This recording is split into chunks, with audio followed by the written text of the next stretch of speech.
UDF മന്ത്രിമാർ ആരൊക്കെ എന്നതിൽ സസ്പെൻസ് തുടരുകയാണ്. ലീഗ് മാത്രമാണ് ഏതാണ്ട് അക്കാര്യത്തിൽ ധാരണയിലെത്തിയിരിക്കുന്നത്. 5 മന്ത്രിമാരുടെ ലിസ്റ്റ് അവർ VD സതീശനെ നിയുക്ത മുഖ്യമന്ത്രിക്ക് കൈമാറിയിരിക്കുന്നു. മറ്റു കക്ഷികളുടെ കാര്യത്തിൽ, പ്രത്യേകിച്ച് കോൺഗ്രസിന്റെ കാര്യത്തിൽ, ചില പേരുകളിൽ, ചില ആളുകളുടെ പേരുകളിൽ, ചില ജില്ലകളിലൊക്കെ ഈ തർക്കം നിൽക്കുന്നുണ്ട്. അല്ലെങ്കിൽ ക്ലെയിം ഒന്നിലധികം നേതാക്കൾക്കുണ്ട്. ഹൈക്കമാൻഡിലേക്ക് പോകുന്നു. തീരുമാനം, നിർദ്ദേശം, അങ്ങനെ ഒരു നിർണായകമായ സസ്പെൻസ് നിലനിൽക്കുന്ന അവസ്ഥയിലേക്കാണ് പോകുന്നത്. 3:30 ഗവർണറെ കാണാൻ സമയം തേടിയിരിക്കുന്നത്. അതിനു മുമ്പായി ആ പട്ടിക ടൈപ്പ് ചെയ്യാനാണ് ഇപ്പോൾ കണ്ടോൺമെന്റ് ഹൗസിലേക്ക് പ്രവേശിച്ചതെന്ന് VD സതീശൻ അല്പം മുമ്പ് R ശ്രീജിത്തിനോട് പറയുകയും ചെയ്തു. ഇപ്പോൾ ഇന്ദിരാഭവനിൽ നിന്ന് KPCC ആസ്ഥാനത്ത് നിന്ന് ഈ ചർച്ചകളിലെല്ലാം കേന്ദ്രമായ KPCC ആസ്ഥാനത്ത് നിന്ന് B ദിലീപ് കുമാർ ചേരുന്നുണ്ട്. ദിലീപ്, ഇപ്പോഴും ചില പേരുകളിൽ, ചില ജില്ലകളിൽ തട്ടി നിൽക്കുകയാണ്. ആ ചർച്ചകൾ രമേശ് ചെന്നിത്തലയുടെ ഒരു പിടികൂടി, അല്ലെങ്കിൽ രമേശ് ചെന്നിത്തലയുടെ ഒരു ക്ലെയിം കൂടി, അല്ലെങ്കിൽ ഒരു സമ്മർദ്ദം കൂടിയുണ്ട് IC ബാലകൃഷ്ണന്റെ കാര്യത്തിൽ.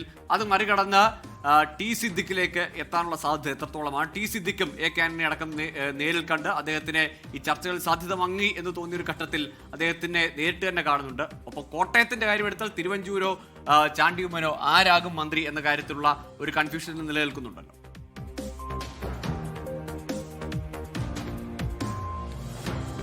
ഗോകുൽ, മന്ത്രിമാരുടെ കാര്യത്തിൽ ഏതാണ്ട് തീരുമാനമായി കഴിഞ്ഞു എന്നതിന്റെ സൂചനകളാണ് വന്നുകൊണ്ടിരിക്കുന്നത്. പട്ടിക അല്പസമയത്തിനകം, അതായത് 3:30 ശേഷം ഇന്ന് ഗവർണറെ കണ്ട് നിയുക്ത മുഖ്യമന്ത്രി VD സതീശൻ കൈമാറും. അതെപ്പോഴാണ് സമയം എന്നതിൽ ലോക് ഭവനിൽ നിന്നൊരു വ്യക്തത വന്നിട്ടില്ലെന്നേ ഉള്ളൂ. ഇപ്പോൾ ഇതാ ഈ കാര്യത്തിൽ ഒരു തീരുമാനം ഏതാണ്ട് വന്നു കഴിഞ്ഞിരിക്കുന്നു എന്ന് ഇപ്പോൾ വ്യക്തമായ സൂചനകൾ ലഭിക്കുന്നുണ്ട്. ഇനി വലിയ ചർച്ചയൊന്നും ഇതുമായി ബന്ധപ്പെട്ടുണ്ടാകാനിടയില്ല. പട്ടിക ഏതാണ്ട് അവസാന ഘട്ടത്തിലെത്തി. പട്ടിക തയ്യാറാക്കുകയാണ് എന്ന സൂചനകളാണ് കന്റോൺമെന്റ് ഹൌസിൽ നിന്ന് പ്രതിപക്ഷ നേതാവിന്റെ വസതിയായിരുന്ന ഇപ്പോൾ നിയുക്ത മുഖ്യമന്ത്രി VD സതീശൻ അദ്ദേഹത്തിന്റെ വസതിയായിട്ടുള്ള, അദ്ദേഹം മുഖ്യമന്ത്രിയാകുമ്പോൾ ക്ലിഫ് ഹൌസിലേക്ക് മാറും. നേരത്തെ പ്രതിപക്ഷ നേതാവെന്ന നിലയിലുള്ള അദ്ദേഹത്തിന് അനുവദിച്ചിട്ടുള്ള കന്റോൺമെന്റ് ഹൌസ്, അവിടെ നിന്നുള്ള വിവരം ആ നിലയിൽ തന്നെയാണ്. പട്ടിക ഏതാണ്ട് തയ്യാറായി കഴിഞ്ഞിരിക്കുകയാണ്. ഇനി ഇത് ഗവർണറുടെ സമയം തേടുന്നു, ഗവർണർക്ക് ഇത് കൈമാറുന്നു എന്ന നിലയിലേക്ക് മാത്രമാണെന്ന് പറയുന്നു. എങ്ങനെയാണ് ഈ പ്രശ്നങ്ങൾ പരിഹരിച്ചത്? അവസാനത്തെ ഈ തർക്കമുണ്ടായിരുന്ന ചില ആളുകളുടെ കാര്യത്തിൽ എന്ത് തീരുമാനമാണ് എടുത്തത് എന്ന് മാത്രമാണ് ഇനി അറിയാനുള്ളത്. അതൊരുപക്ഷെ അല്പസമയത്തിനകം അറിയാൻ കഴിഞ്ഞേക്കും. ഏതായാലും പ്രശ്നങ്ങൾ, ഈ മന്ത്രിസഭാ രൂപീകരണവുമായി ബന്ധപ്പെട്ട കാര്യങ്ങൾ അത് ഏറെക്കുറെ അവസാനിക്കുന്നു എന്ന് തന്നെ പറയാം. ഇനി ആരൊക്കെ മന്ത്രിമാർ എന്നത് സംബന്ധിച്ച് ഔദ്യോഗികമായുള്ള പ്രഖ്യാപനം, അതോടൊപ്പം തന്നെ അവരുടെ വകുപ്പുകൾ സംബന്ധിച്ച കാര്യത്തിലുള്ള തീരുമാനം, അത് ഘടകകക്ഷികളെ അറിയിച്ചിട്ടുണ്ടോ എന്ന കാര്യത്തിൽ ഏറെക്കുറെ അറിയിച്ചിട്ടുണ്ടാവും ഈ ഉഭയകക്ഷി ചർച്ചയിൽ എന്ന കാര്യത്തിൽ സംശയമില്ല. അങ്ങനെ ഏതെങ്കിലും ഘടകകക്ഷിക്ക് അതിൽ എതിർപ്പുണ്ടെങ്കിൽ ആ എതിർപ്പ് കൂടി, അതിന് കുറച്ചുകൂടി സമയമുണ്ട്. മന്ത്രിസഭ സത്യപ്രതിജ്ഞ ചെയ്ത് അധികാരമേറ്റതിന് ശേഷം മുഖ്യമന്ത്രി ഈ വകുപ്പുകൾ കൈമാറുന്നു. ആരൊക്കെയായിരിക്കും ഏതൊക്കെ വകുപ്പുകൾ എന്നത് സംബന്ധിച്ച് കൈമാറിയാലും മതിയാകും.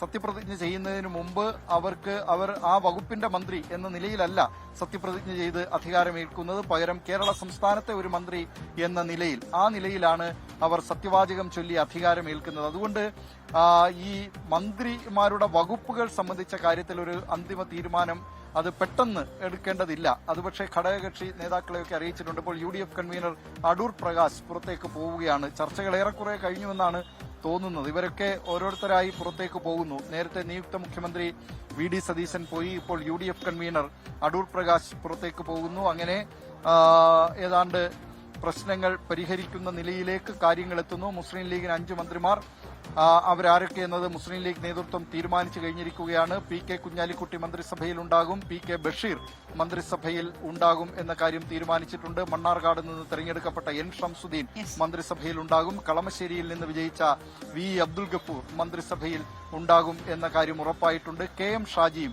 ഈ മന്ത്രിസഭയിൽ ഉണ്ടാകും എന്ന കാര്യം ഉറപ്പായി. അങ്ങനെ 5 മന്ത്രിമാർ മുസ്ലിം ലീഗിനെ സംബന്ധിച്ച് ധാരണയായിട്ടുണ്ട്. അക്കാര്യം അവർ KPCC നേതൃത്വത്തിന് അത് സംബന്ധിച്ച പട്ടിക കൈമാറിയിട്ടുമുണ്ട്.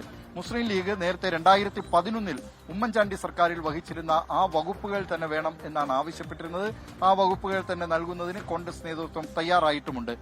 RSPയുടെ മന്ത്രിയെ തീരുമാനിച്ചു കഴിഞ്ഞിട്ടുണ്ട്. ഷിബു ബേബി ജോൺ ആണ് മന്ത്രി. പക്ഷേ വകുപ്പിന്റെ കാര്യത്തിൽ ചില്ലറ തടസ്സങ്ങൾ ബാക്കി നിൽപ്പുണ്ട്. 2011 തൊഴിൽ വകുപ്പായിരുന്നു ഷിബു ബേബി ജോണിന് നൽകിയിരുന്നത്. അന്ന് ഒറ്റ MLA മാത്രമായിരുന്നു RSP B എന്ന പാർട്ടിക്ക് ഉണ്ടായിരുന്നത്. ഇപ്പോൾ RSP, അത് ഒന്നായ RSP എന്ന പാർട്ടിയുടെ മന്ത്രിയാണ്. 3 MLA മാർ പാർട്ടി ചിഹ്നത്തിൽ മത്സരിച്ചവരുണ്ട്. പയ്യന്നൂർ RSPക്ക് നൽകിയ സീറ്റായിരുന്നു. പക്ഷേ അവിടെ വി കുഞ്ഞികൃഷ്ണൻ സ്വതന്ത്രനായി മത്സരിച്ചതോടുകൂടി അതിന്റെ കൂടി അവകാശം ഇപ്പോൾ RSP ആ അവകാശപ്പെടൽ കൂടി നടത്തുന്നുണ്ട്. ആ സീറ്റ് സ്വതന്ത്രൻ അവിടെ നിന്ന് വിജയിച്ചതും RSPയുടെ കണക്കിൽപ്പെടുത്തണം എന്ന കാര്യത്തിൽ അങ്ങനെ 4 MLA-മാർ എന്ന നിലയിൽ അതിനുള്ള അവകാശവാദമാണ് RSP ഉന്നയിക്കുന്നത്. ജലവിഭവ വകുപ്പാണ് അവർ ചോദിച്ചിരുന്നത്.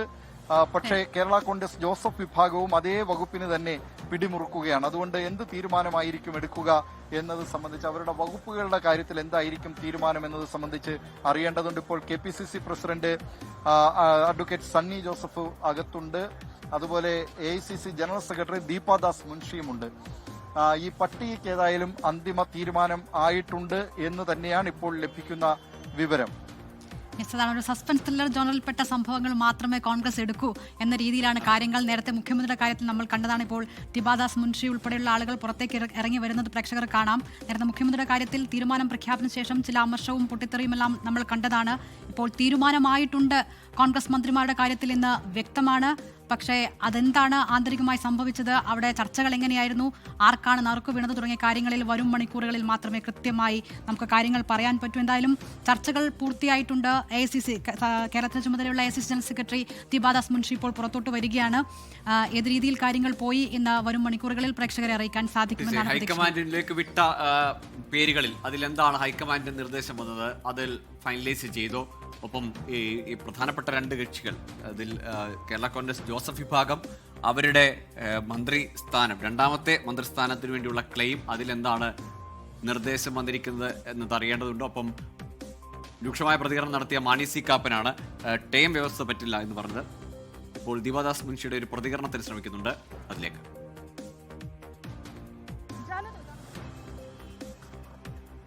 പോകാൻ അനുവദിക്കുമെന്നാണ് അവർ പറയുന്നത്. മറ്റ് പ്രതികരണങ്ങൾക്ക് തയ്യാറായിട്ടില്ല. എന്നാലും അല്പസമയത്തിനകം തന്നെ നിയുക്ത മുഖ്യമന്ത്രി VD സതീശൻ ഗവർണറെ കണ്ട് ഈ പട്ടിക കൈമാറും. ഒരുപക്ഷെ അപ്പോഴേക്കായിരിക്കും ആരൊക്കെ പട്ടികയിൽ വന്നു എന്ന് മനസ്സിലാക്കാൻ സാധിക്കുകയുള്ളൂ. ഈ പട്ടിക വരുമ്പോഴും ഇനി അതൃപ്തരുണ്ടാകുമോ, പൊട്ടിത്തെറി ഉണ്ടാകുമോ? അതിന്റെ പ്രകടനങ്ങൾ, പ്രതിഷേധ പ്രകടനങ്ങൾ ഉണ്ടാകുമോ എന്നതാണ് അറിയേണ്ടത്. പൊട്ടിത്തെറികൾ ഇനിയുണ്ടോ എന്നതാണ്. പക്ഷെ മിനിറ്റുകൾ മാത്രമാണ് ഇനി ബാക്കിയുള്ളത്. ആ ലിസ്റ്റ് ഏതാണ്ട് പുറത്തേക്ക് വരാൻ പോവുകയാണ്. 3:30-ക്കാണ് ഗവർണറെ കാണേണ്ടത്. അതിന് മുമ്പ് ഏതായാലും ആ പട്ടിക തയ്യാറാക്കി അത് ടൈപ്പ് ചെയ്യാൻ വേണ്ടിയാണ് പോയതെന്ന് VD സതീശൻ പറയുന്നുണ്ട്. ഏതാണ്ട് അപ്പോൾ ഏതാണ്ട് എല്ലാം ഒരു ധാരണയായി എന്ന് തന്നെ പ്രതീക്ഷിക്കാം. ഇനി ഈ അമർഷം പ്രകടിപ്പിച്ച അല്ലെങ്കിൽ എതിർപ്പ് പ്രകടിപ്പിച്ച അല്ലെങ്കിൽ മുന്നോട്ട് വെച്ച ഫോർമുലകളെ എതിർത്ത 2 കക്ഷികൾ, ഒന്ന് മാണി സി കാപ്പനാണ്, 2